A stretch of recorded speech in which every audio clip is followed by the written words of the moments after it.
So in my last video on Onision, I mentioned that in my next video on Onision, which is this one, we would be taking a look at a live stream that YouTuber and former friend of Onision, Billy the Fridge, did, where he actually confronted him at his house. But unfortunately, or fortunately, depending on how you look at it, there was just too much important footage within this live stream, and if I put it all in this video, it would be well over 20 minutes of the video just dedicated to clips of this live stream. So instead, I uploaded it onto my second channel. And for those of you who want to know in depth what people are responding to on Twitter in the tweets I'm about to show, I highly recommend you go back and watch that. A link will be in the description below and the cards up above. But for those of you who don't want to do that, there will be a couple clips from this interview within this video so you guys can get some of an understanding of what's going on. But if you want the full picture, I highly recommend you go watch that video.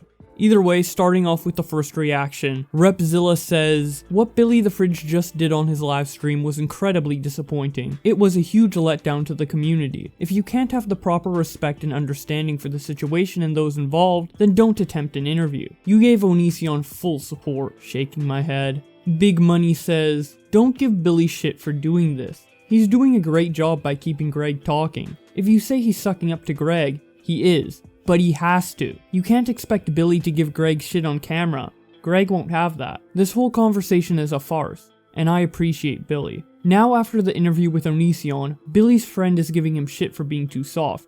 I agree somewhat. It's the same reasons why Shane got criticism during his Jake Paul videos, not being critical enough. But at the time, you were not gonna get that out of Greg. Josh Pescator says, "I knew this clip would make millions of #deplatform predator heads explode. Billy the Fridge is a comedian, rapper, content creator, not a detective and not Chris Hansen, who would have never even got this far." Oh God. Alright, here you go. Alright. Uh-huh. Yeah? Yeah? Yeah. Yeah. I'm simulating fucking you in front of my house. I know. Yeah. You like that?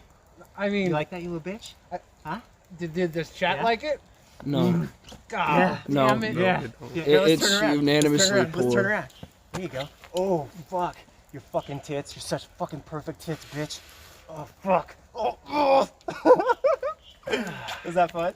John Swan replies to Josh by saying, "Billy isn't even a professional, and he did 10 times more than the professionals. We got to hear Onision responding for the first time tonight. We can't overlook that." Christina then replies to him by saying, "You shouldn't overlook the fact that all the victims don't agree with your statement, and see it as a full mockery of them." John Swan then replies, "He didn't mock the victims. He got Onision's side of the story, which is what everyone online was wondering about for the longest time. If you expected him to burst in there and confront him, then you've never done an interview before. That's not how you get someone to talk." Josh Pescator also tweets out, "In the Billy the Fridge stream with Onision, Greg mentioned a guy that was all over him looking for a quote and answers to question. That was Wes Marks getting that real info," showing a DM that he sent to him that says, "Greg mentioned someone following him into the bathroom trying to get an interview. He said it on the now famous Billy stream.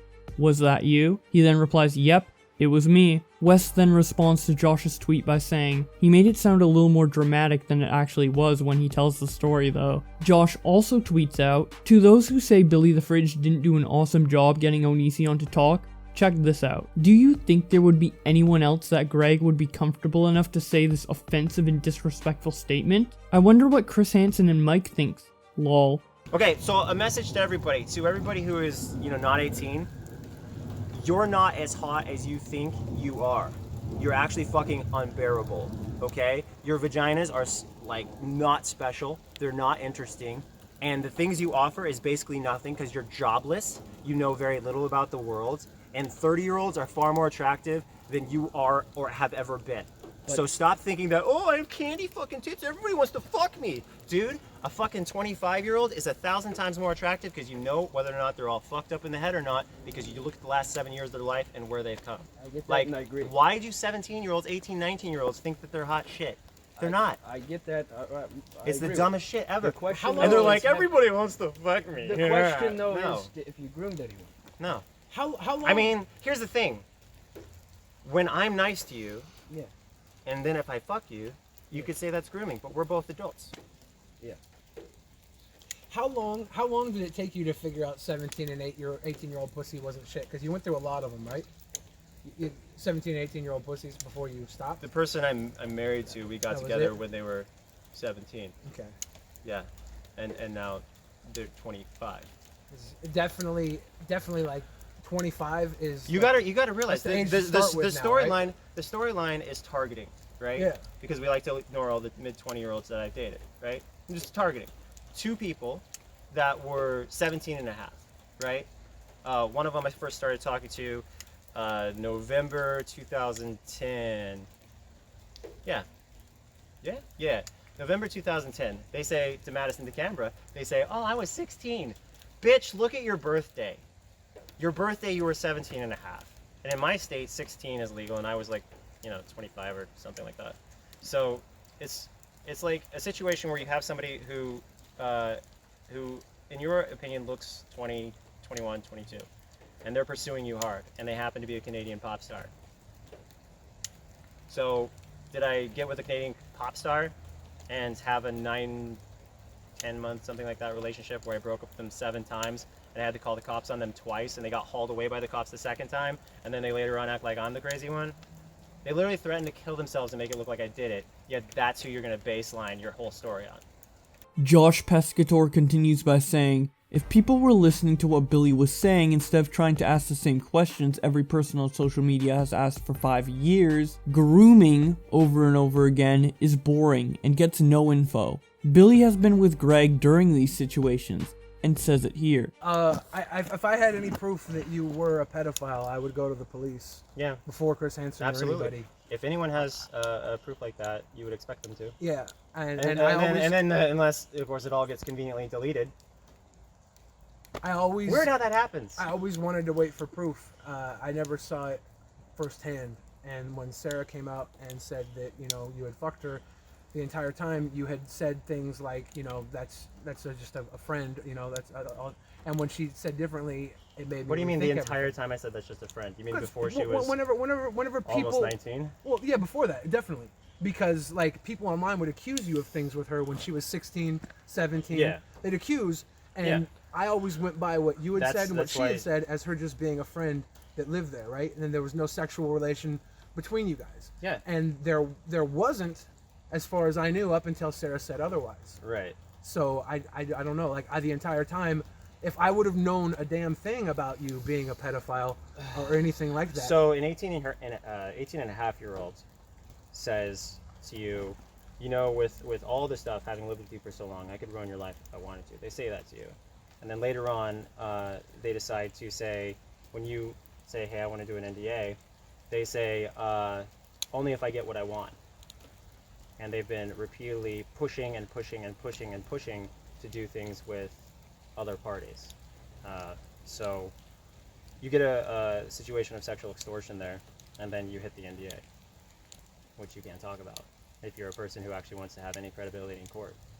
So what I'm saying is that when somebody pressures you and then plays victim, it's a pretty fucked up situation, and you're afraid to talk to anybody because no one will believe you. As I told you the other day. You guys were like, I asked these guys, what am I supposed to do in a situation where nobody will believe you? And everyone's all shrugs. And nobody ever will. I'm fucked forever. So let's just keep believing the person who says they have evidence, but then it always gets conveniently deleted. Now, Pescator did show 5 more clips that were each 2 minutes long of this interview, but if I show them again, this video is going to become too long, so if you want to watch the full thing, I have it up on my second channel. Megan posted a clip of Onision humping Billy the Fridge with the caption, Billy the Fridge literally let Onision fuck him on livestream. He had no clue what questions to ask and was not fully informed on the case. This was overall a shit show. Deplatform Onision responded with, I would most definitely say that is sexual assault. Grumpy Bugger says, I seem to have understood the interaction totally differently to a lot of people. The whole thing showed how easily Onision ran rings around another person. He put Billy in awkward positions, knowing full well that he could. A domineering person. Megan then responds, I agree, Onision is very domineering, and I think Billy was in a vulnerable position that allowed him to be taken advantage of. He then replies, y'all are completely right. He still allowed himself to be peer pressured by his audience into going. I'm sure he never intended for it to go this way.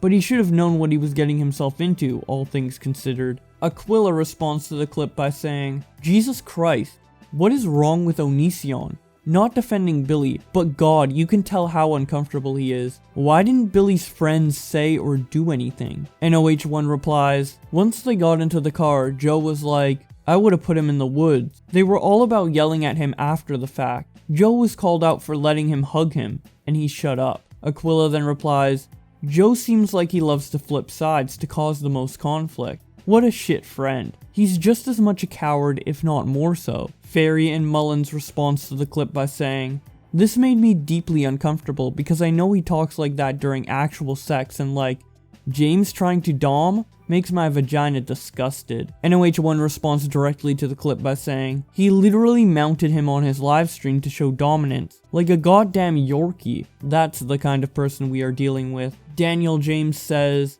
Billy the Fridge, what were you thinking?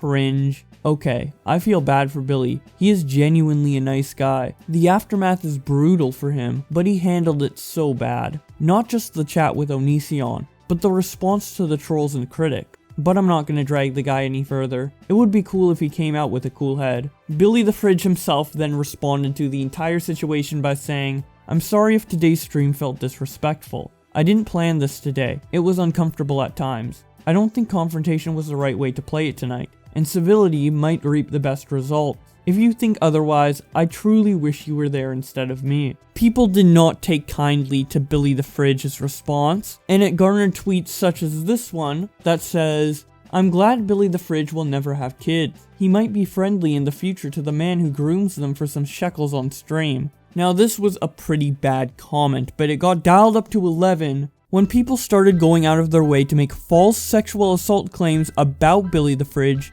just because he did this live stream with Onision.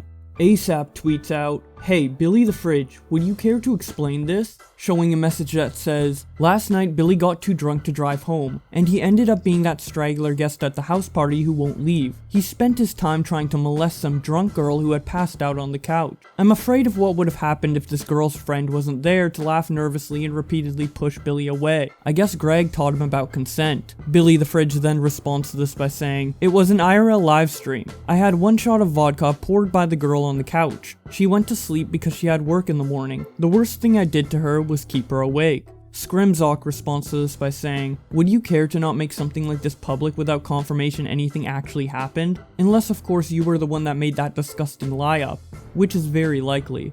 ASAP then responds, this is the internet. People share things, hence my asking him to explain.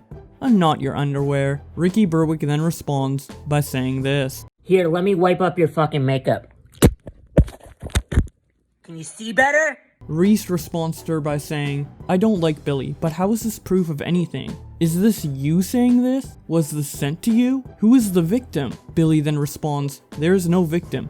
People are grasping at straws, and it's almost hilarious at this point. AugieRFC quote tweets her and says, pressing a fat X. Bill Baines then sends him Billy's response, to which Augie replies by saying, yeah, I saw. If it was an IRL live stream, they'd be able to pull up the clip, right? This is BS. Bill Blaines then responds, the year is 2030, writes fanfic, presents his allegation. Pika responds to her by saying, it would have taken 5 minutes to look into it, and realize this isn't what happened before posting random accusations. ASAP then responds, if you interpret care to explain as a random accusation, you clearly require lessons in reading and comprehension. Matt Pitt then responds, bruh, you posted the accusation. Instead of posting it, why not do the research yourself? Everything is on video. This was for likes and retweets, and you can't convince me otherwise. Hey, they deleted the tweet. Sweet. Cindy responds to the allegation by saying, I called it. I fucking called it. 47D then says, you called what? He didn't do a single thing. She gave him a shot of vodka and he offered her a sandwich. That's it. Billy live streamed the entire party and it's on YouTube. Maybe don't believe everything you read on Twitter? Billy then responds, this was at a part at the end where I was pretending to try and put the girl's feet in my mouth, but actually almost got a dude's foot in my mouth instead.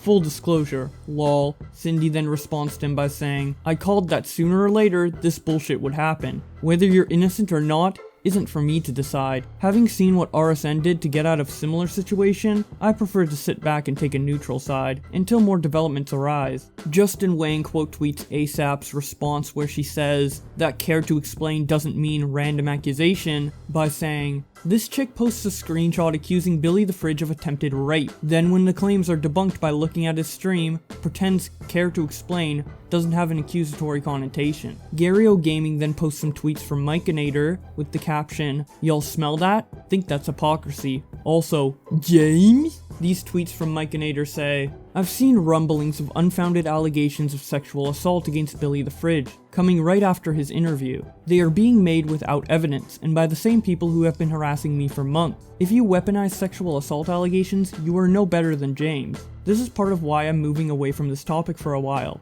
I've had my own experience called into question just for differing opinions. If I weren't a strong person, such a vile assertion would hurt me. This is what happens when you let children sit at the table. You yell, you squeal, you act on impulse. You make every effort to project your own virtue onto someone else, and yet it has never been about you. It has always been about the victims. You continue to be James's best chance of getting away scot-free.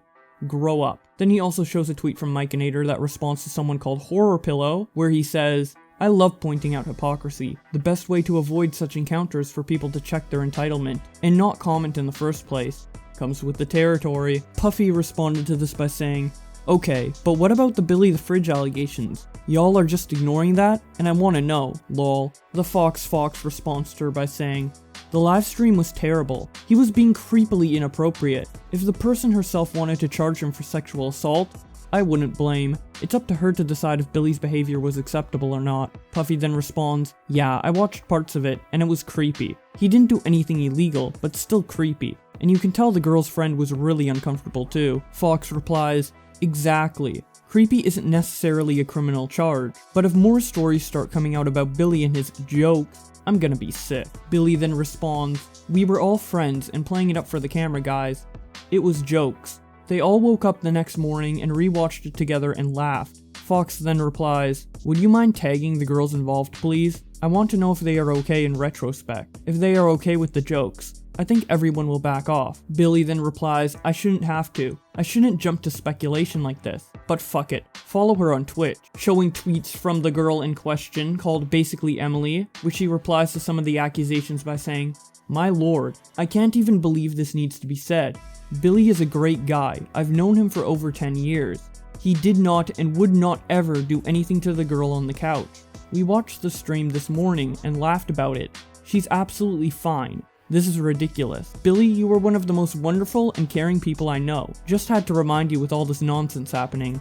You best friend." Fox replies to this by saying, "Don't ask me to not worry over someone who might have been the victim of a joke gone too far. You are not entitled to my trust, but thank you for letting me know she's okay. I'll retweet and hopefully this rumor will be laid to rest." Billy then responds, "I didn't tell you not to worry. I told you to not perpetuate speculation of assault without solid evidence or even a victim. Big difference. I provided you with what you asked for here, and you responded with confrontation. Just do better in the future." Fox then replies, "You were the one coming across as quite defensive and condescending. If I'm coming across confrontational, it's because I am. You've been abysmal for months, and your rape jokes are creepy. I'm not sorry for my opinions, and I'm not sorry for being concerned for the women around you." Billy then replies, "Defensive when being accused of abuse? Pretty good time to be defensive, no? Lol." Fox then replies, "Alright, fair point.